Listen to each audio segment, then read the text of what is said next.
দাস। আমি বাঁশদ্রোণীতে থাকি। আমি একজন রন্ধনপ্রিয় মানুষ। রান্না আমার এক বিশেষ ভালোবাসার জায়গা।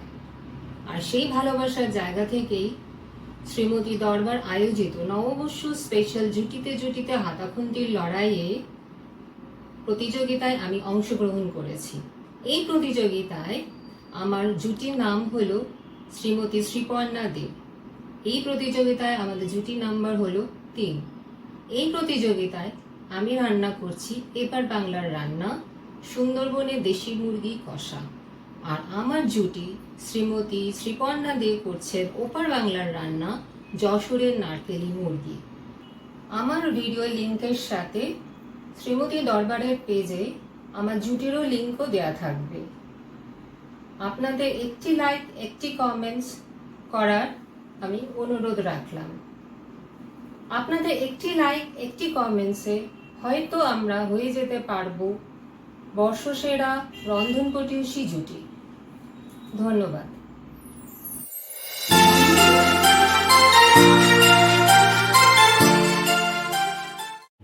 সুন্দরবনে দেশি মুরগির কষা করতে গেলে আমার কি কি উপকরণ লাগছে চলুন দেখে নিই।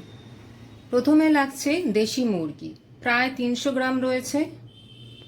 মিডিয়াম সাইজের পেঁয়াজ কুচানো আছে, 2টো টমেটো কুচানো, 1 চামচ জিরে গুঁড়ো, 1 চামচ লঙ্কার গুঁড়ো, 1 চামচ ধনে গুঁড়ো, 1 চামচ হলুদ গুঁড়ো, 1 চামচ রসুন বাটা, 1 চামচ আদা বাটা, নুন আন্দাজ মতো, ফোড়নের জন্য 2টো শুকনো লঙ্কা, 2টো তেজপাতা আর একটু গরম মশলা ছেঁচা, গরম মশলা গুঁড়ো, ঘি। রান্নাটা অতি অবশ্যই সর্ষের তেলে হবে। আর লাগছে আমার জল।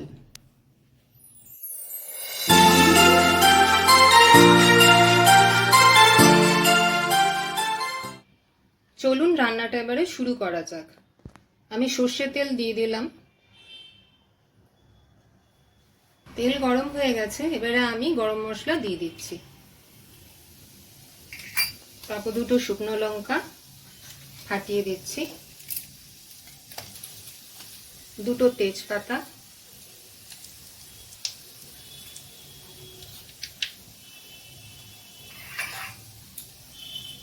এবার আমি দিয়ে দেবো কুচনো পেঁয়াজ।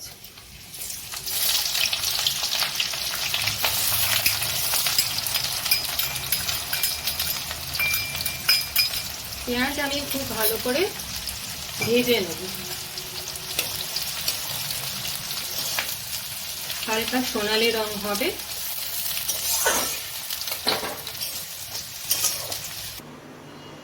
এবারে আমি মাংস একটু ম্যারিনেট করে নেব। লঙ্কার গুঁড়ো, সামান্য হলুদ, সামান্য নুন,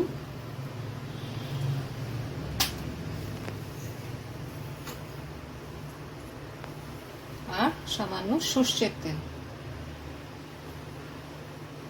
দিয়ে ভালো করে মিক্স করে নিতে হবে।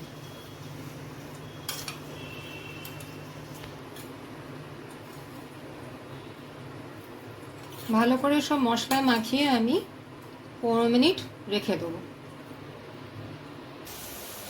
পেঁয়াজ ভাজা হয়ে গেছে, সুন্দর রঙও ধরে গেছে। এবার আমি দিয়ে দেবো টমেটো কুচি।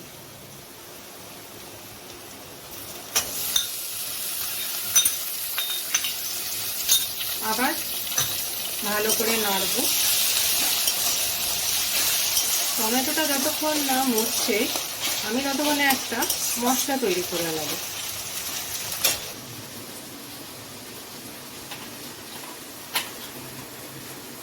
জিরে গুঁড়ো,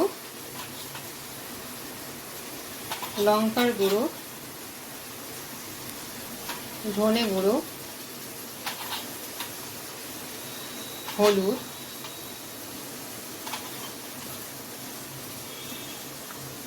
এবারে দেবো একটুখানি জল।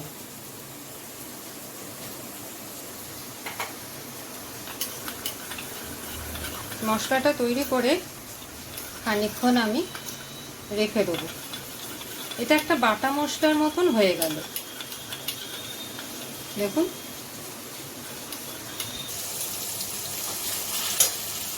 এবারে আমি দেবো আদা বাটা।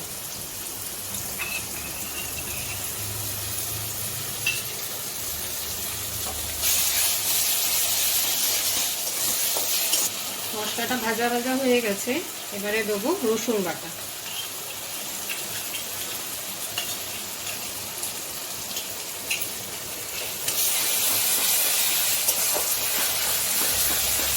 সামান্য একটু জল দিয়ে মশলাটা আমি কষাবো।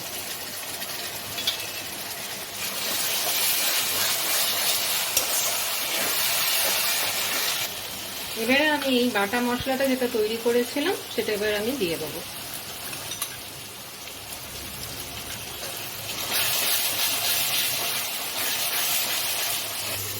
মশলাটা ভালো করে কষানো হয়ে গেছে, দেখছেন তেল বেরিয়ে এসেছে। এবারে আমি মাংস ঢেলে দেবো। এই রান্নার বিশেষত্ব হলো দই পড়বে না, আর মাংসর পিসগুলো ছোট ছোট করে কাটতে হবে। দেশি মুরগি তো, তাহলে সময়টা একটু কম লাগবে। ভালো করে মশলার সাথে মাংস মিশে গেছে, ভালো করে এর সাথে আমি কষিয়ে নেব, মশলা আর মাংসের সাথে। আর মাঝে মাঝে একটু করে নেড়ে দিতে হবে যাতে না নিচটা ধরে যায়। ভালো করে কষানো হয়ে গেছে, এবারে আমি একটু জল দিয়ে দেবো।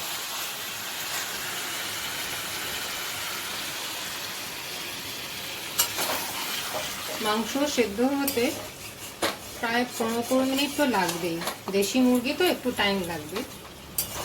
আমি 15 মিনিট সেদ্ধ হতে দেবো। এটা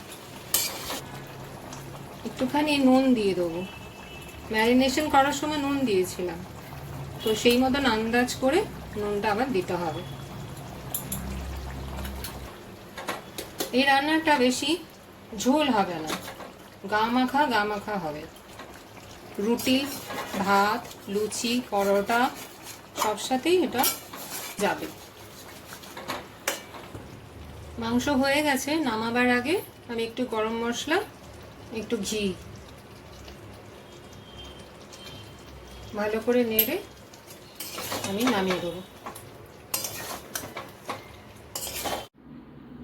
এই রইল আমার ফাইনাল প্লেটিং, সুন্দরবনে দেশি মুরগি কষা। যদি আমাদের জুটি নাম্বার 3-এর রান্না ভালো লাগে তাহলে অতি অবশ্যই লাইক কমেন্টস করার অনুরোধ রাখলাম। শ্রীমতী দরবার পেজে আমার ভিডিও লিংকের সাথে আমার জুটিরও লিংক দেয়া থাকবে, সেখানে গিয়ে একটি লাইক, একটি কমেন্টস করার অনুরোধ রাখলাম। আপনাদের একটি লাইক, একটি কমেন্টসে হয়তো আমরা হয়ে যেতে পারি বর্ষসেরা রন্ধন প্রতিবেশী জুটি। ধন্যবাদ, নমস্কার। সুন্দরবনে দেশি মুরগি কষা আমার তৈরি হয়ে গেছে। আমি এটি নববর্ষের উপলক্ষে বা আঙ্গিকে আমি সুন্দরভাবে উপস্থাপন করেছি। আপনাদের ভালো করে একবার প্লেটিংটা দেখিয়ে দিচ্ছি।